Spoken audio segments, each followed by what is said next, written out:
Google has recently updated to VEO 3.1. That was frames to video. This is ingredients to video. And I am Hayden. Google's recently, within the last month, done a massive update from VEO 3. It's now 3.1. Even before the update, when Google was only VEO 3, you could only use frames and ingredients with VEO 2. So now this update has allowed you to use it with the most recent update of Google, which is Google VEO 3.1. Now it's got the frames and the ingredients, and also they have the ratio option of 9:16, which I think is a massive upgrade. With this upgrade and the last Sora upgrade, which is now Sora 2, I honestly reckon it's out of between VEO 3.1 and Sora 2 for the best AI platform video makers online at the moment. The first thing you want to get right when using VEO 3.1 is prompting. You want to be using the right format to get exactly, or at least close to, what you're wanting to achieve from the video maker. Say in the first part of your prompt, you want to have cinematography. Second part, subject, then action, then context, then style and ambience. Now, if you follow that same format, every single time you prompt VEO 3, the videos will be fairly accurate. Now, there's many different ways where you can use VEO 3.1. The way I use it is I just go to Google, you type in Flow, and then just go through the Flow website.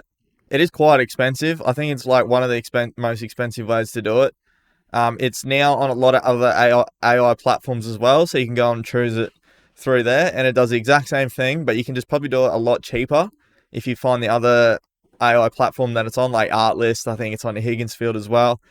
So it's probably ideal to go over there and have a look. But I just use Flow. When you find a VEO 3.1 platform you want to use, we'll go over to the page. We'll start with frames to video. So this is how I created one of the videos in the intro there. Show you the most basic and quickest way to do it. So if you hit frames to video, hit the plus sign down the bottom, it'll come up and you'll see that's obviously what I use for the intro. Just a picture of my head and then like the red Ferrari. And then these photos I generated on Midjourney. And all the rest here they're just ones that VEO 3 gives you just to play around with when you first open it. So I've already downloaded some photos here that I made on Midjourney. So for the first frame, we'll just use the one here of the person sitting on the beach. And for the ending frame, which is obviously the second frame, we'll use the surfboard in the barrel. And once again, we'll jump over to ChatGPT. It is honestly, for any of these AI platforms, it is your best friend, because that format that I showed you before, you can just copy and paste that into ChatGPT and tell it to run all the prompts that you're sending through in that format. So here I've just got the surfer is sitting on the beach, imagining being out there in the waves, then seamlessly transfers to the shot of the person viewing of a personal view of the person surfing through a barrel in the wave. So hit send on ChatGPT and it will just flow through and give you straight away that prompting in the format which I showed earlier. You might have to tell it to do the same format but in a paragraph. So we'll do that. And it rolls through pretty quick, obviously. Everyone's used ChatGPT by now. So, and also another thing with VEO 3, it's a very detailed platform. So the more detail you put in, the more detail in your videos you'll get out. So we'll just copy and paste that. And we'll head back over to Flow, which is VEO 3.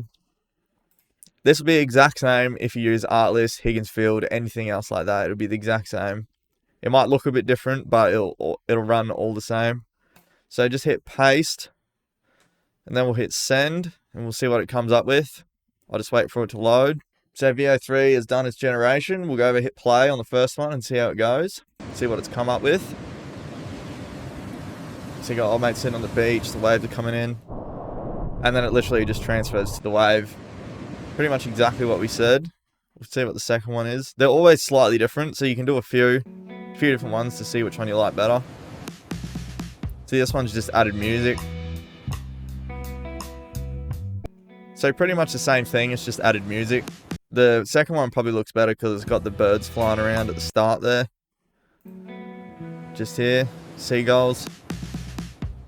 So that there is pretty much how frames to video works. If you just generate or get a photo, you can even take a photo with your phone or from your camera. of you doing something or just of anything really. And then you can upload it to frames and just have a start and a finish frame. You don't have to have a finish frame. You can just have the start frame. So we'll just have the start frame and we'll use the same prompts.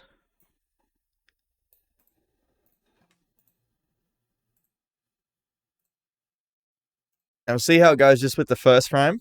That's all loaded up. We'll go with the first video. I'd just like to see how it goes at the end without the finished frame. Yeah, see, it's definitely not as realistic as it is if you have the finished frame. Try the second one.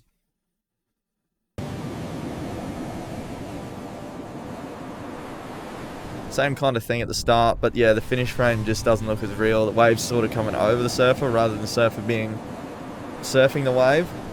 So you can play around with that.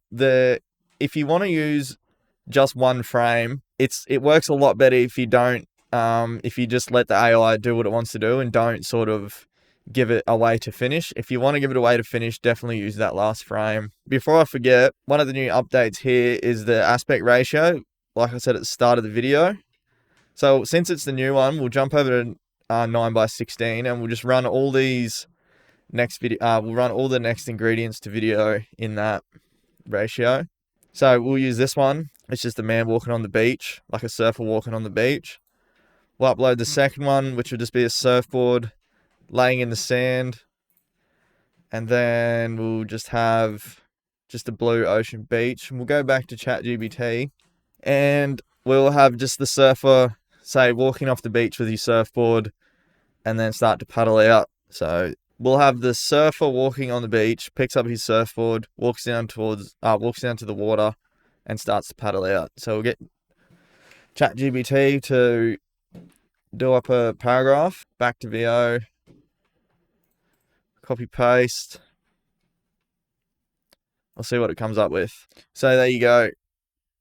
Ingredients to video isn't supported on portrait yet. It must just be frames to video. So we'll go back to portrait. We'll go back to landscape. Hit send. We're doing all this on VEO 3.1 fast. You can put it on quality, but I just use fast because I only use like 20 credits, whereas quality uses like 100. And also, you can change the output from 2 or from 1 all the way up to 4. I just use 2 because it gives you a pretty good variety in 2 different ones. You're not wasting your credits. These videos are loaded, so I'll hit the first one. See, so all the ingredients you put into, so then 3 different photos, just puts it all into one video, and it pretty much just says what you said. See says what you've prompted. See how it starts off with the beach at the start there? That's basically because of this photo here. I'll see if I can get it up. That's basically because of this surfboard photo. If you want to use this surfboard and just white out the background, it wouldn't come up with the beach photo there. So that's pretty much the only reason that's come up with a plain photo. Still does it pretty good. Still got pretty much the same man and the surfboard. We'll go to the second one. See, I reckon the second one's a lot better. That pretty much has the same surfboard that we got into the photo. And the bloke just walks down to the beach and swims out. It's done pretty well, I think. Beforehand, you could only use VEO 2 to do frames and ingredients, so this is definitely a good upgrade.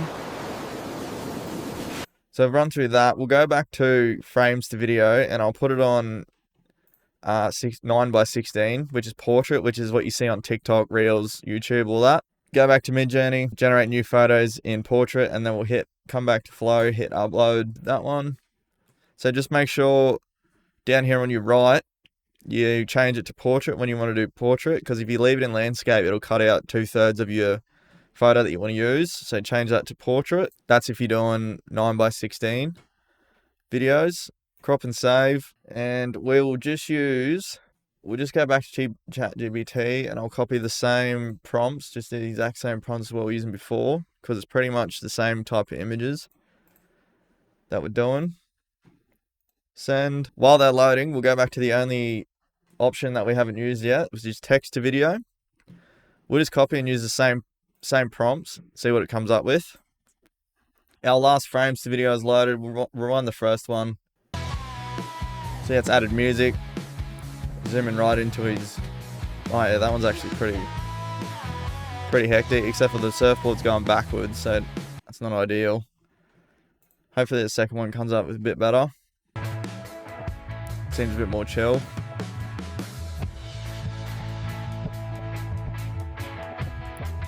See, I reckon that looks better. Surfboard's still going backwards, so you can obviously change the wording a bit in your prompting. This is just a quick rundown to give you an idea how it all works. Now we'll go to text to video. This is a good one if you don't have any photos or anything like that you want to use. You want the AI to come up with something completely different. It will. If you just use it to just to explain exactly what you want to do, use the same formatting as what we run through before. It'll just come up with its own video for you. So hit play. See, it's gone because we. Oh yeah. The start's good, but the end of it is just taken. See where we have. Yeah, here we go. So seamlessly transitions into a first-person view inside the barreling wave. So that's where the ending from that one's come from. So you can get pretty out there if you don't specifically prompt or give it some frames to use. Hopefully the second one does a bit better. I don't know what's going on at the start there with see the same thing. So it's obviously a lot better if you use frames to video. You can take out keywords. So you can it's taken a lot from the barrel word there. So you can take out the barrel and use another word. Just play around with it a lot. You can use Midjourney, you can use Kling, you can use VEO 3 just to integrate them all together and get the outcome that you want. So that's pretty much just the basic run through of VEO 3.1, the latest update. If there's anything else, like every other week, you want me to run through, any other AI platforms, just leave a comment below. And yeah, I hope you liked the video. I hope this helps, and I'll see you next week.